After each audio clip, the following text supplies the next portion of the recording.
poquito, aunque sea, enmendar eso, es que está con nosotros Camila Valero. ¿Cómo estás, Camila?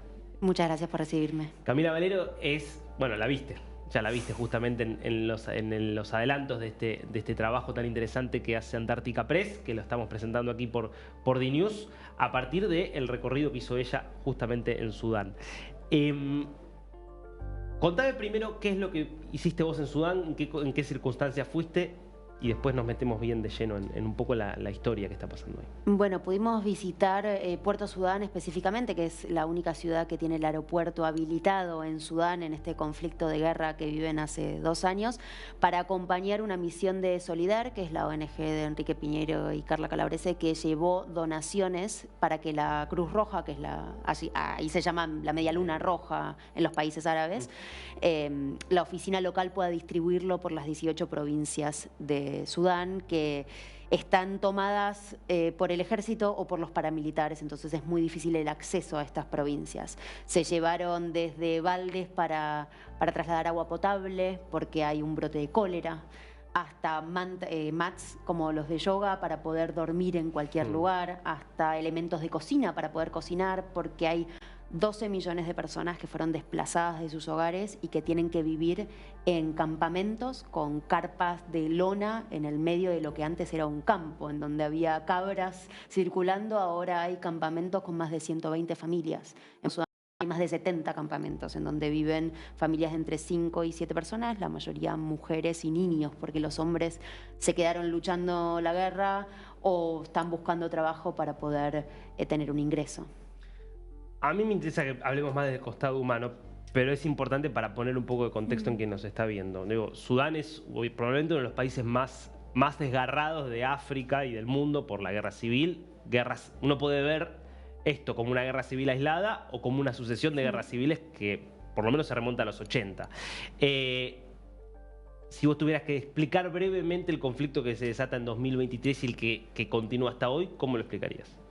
Me parece que uno habla de 2 años de guerra o que se está entrando en el tercer año de guerra, pero el conflicto que se desató el 15 de abril del 2023 viene muy atado a una revolución que hubo en el 2019, en donde se derrocó a un dictador que estaba durante 30 años. Omar al-Bashir, y en el 2019 se derroca al-Bashir y un grupo de militares que hoy en día son los dos los dos grupos que se enfrentan, antes estuvieron juntos para derrocarlo, y trataron de implementar una democracia que fue débil y que se debilitó con la pandemia también y a lo largo de los años. En el 2021 hubo un primer conflicto y en el 2023 se termina desatando entre dos bandas que antes fueron juntos a derrocar a un dictador, ahora se enfrentan por ver quién tiene el poder. En el marco también de un país, como decís, muy dividido, que ha tenido genocidios étnicos, que ha tenido la independencia en el 2011 de Sudán del Sur, y que está todo el tiempo en conflicto, ¿no? Esta vez creo que lo más grave es que se tomó la capital, que es Jartum, entonces se tuvieron que trasladar todas las operaciones de gobierno y de los organismos internacionales que ayudaban a Puerto Sudán, entonces tuvieron que armar de la nada en un lugar que era solamente un puerto, una ciudad, porque Jartum estaba tomada por los paramilitares, recién hace un par de semanas lo pudieron recuperar, pero está totalmente destruida, o sea, los edificios están totalmente destruidos, hay cuerpos en las calles, había conflictos y batallas en todas las esquinas, como pensemos en la ciudad de Buenos Aires o en cualquier ciudad latinoamericana, como que de repente en la ciudad que tenía vida y llevaba, sea una zona de guerra activa, ¿no? En ese contexto desembarcas vos con Solidaire y empezás a hablar con gente que está en un campo de refugiados, gente que por ahí, contame vos, dónde vivía esa gente y qué es lo que te cuenta de lo que pasó a partir de esta guerra. Bueno, en el informe que vimos antes pueden ver a 2 mujeres, por ejemplo. Una de ellas tiene 26 años y estudiaba para ser piloto. Ella era de la capital, tenía una vida que podemos considerar normal, ¿no? Iba a la universidad, su sueño era pilotear aviones por el mundo. Y la guerra le estalló literalmente enfrente de su casa. Su padre desapareció, su madre y su hermana siguen tratando de vivir en la capital y ella huyó para tratar de buscar alguna forma de poder sostener a su familia. Ella, así como otra de las chicas que que la milicia tomó su casa y tuvo que huir con su hija porque le habían puesto una pistola en la frente a su niña recién nacida. Son historias desgarradoras de personas que lo que te dicen es: quiero estar en un lugar seguro, no me interesa otra cosa, lo único que pido es poder vivir en paz. Y cuando alguien pide algo tan simple o que damos por sentado muchos que vivimos en lugares de paz, es muy fuerte, ¿no? Porque uno no se da cuenta de la necesidad a ese punto de decir: quiero poder no depender de otros, porque viven en campos en donde dependen de la ayuda, dependen de que alguien traiga agua potable o que traiga comida porque no hay trabajo en la zona. Entonces, creo que es un choque de realidad de personas que quieren trabajar, que quieren moverse, que tenían una vida en donde eran independientes y que hoy en día dependen de otros.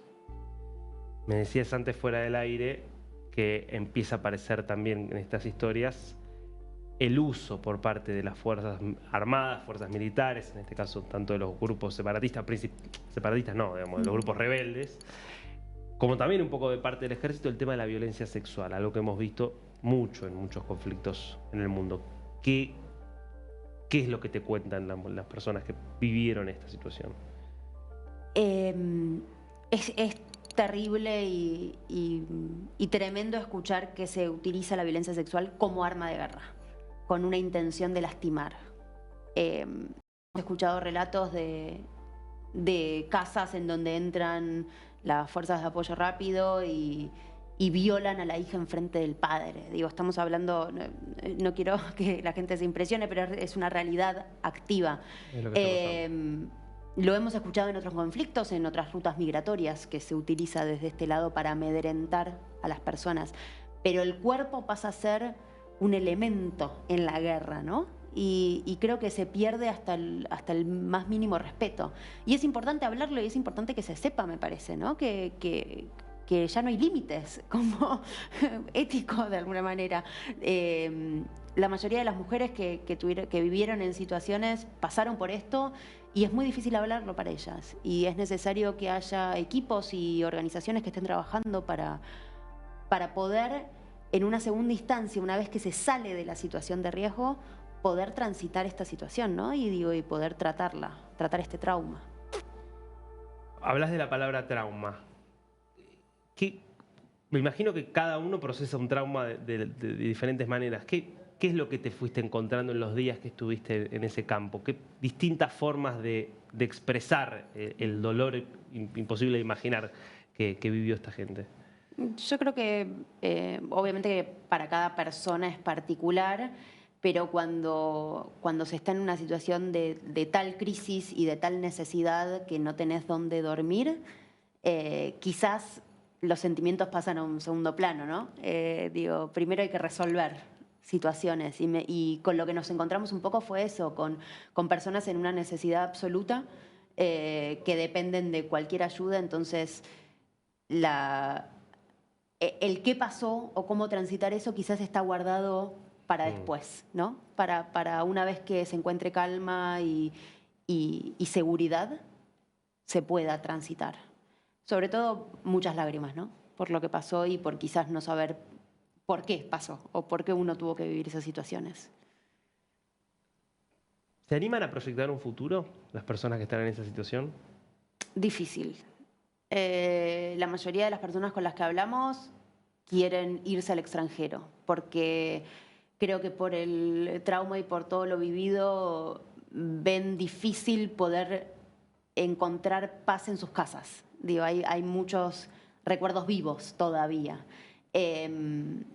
La mayoría de las personas nos hablan de que el conflicto, de que la guerra va a seguir, o sea, que no ven un fin cercano, al menos en un año, ¿no? Ahora, en cuanto a hechos, el ejército recuperó la capital Jartum.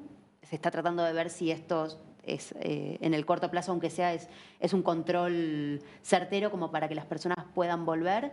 Pero incluso nos pasó que yendo en el avión para Puerto Sudán, estaba lleno de personas sudanesas que estaban volviendo, que habían huido al extranjero y que quizás estaban tratando de poder volver porque era un mensaje de esperanza el que el ejército hubiese recuperado la capital. Todavía hay que ver si esto es un control a largo plazo se supone que sí, que la guerra está pasando para la zona de Darfur, que es en la frontera con Chad. Entonces los conflictos pasarían para una zona y se quedarían en ese área. Pero todo es incierto en una guerra, ¿no? Cortito, porque lamentablemente no nos queda mucho más tiempo, pero ¿por qué crees que se habla tan poco de este conflicto que es de los más terribles que hay hoy en el mundo? Quizás que porque está en el contexto de una guerra en Gaza, de una guerra en Ucrania, de lugares en donde tenemos más acceso o que quizás conocemos personas que pueden estar viviendo ahí y Sudán nos queda lejos en cuanto a lo cultural y en cuanto a la distancia. Y me parece que fue opacado por otros conflictos. Esto es una opinión totalmente personal. Pero sí es importante hablarlo, que lo empecemos a hablar. Esta es la crisis humanitaria más grande del mundo. Hay 11 millones de desplazados internamente, otros 4 millones que se fueron a Egipto, a Etiopía, a Sudán del Sur, en el contexto. Esto es una crisis que va a tener muchas repercusiones a futuro y que no se va a solucionar fácil. La hambruna que hay, los niños desnutridos, o sea, es algo que va a tener eco a lo largo de los años. Será una guerra olvidada, pero tratemos de que no lo sea más. Muchas gracias, Camila. Por favor, gracias a ustedes. Exactamente, una guerra olvidada que por lo menos le estamos haciendo un pequeño aporte para que esté un poquitito presente, aunque sea ahí lejos. Y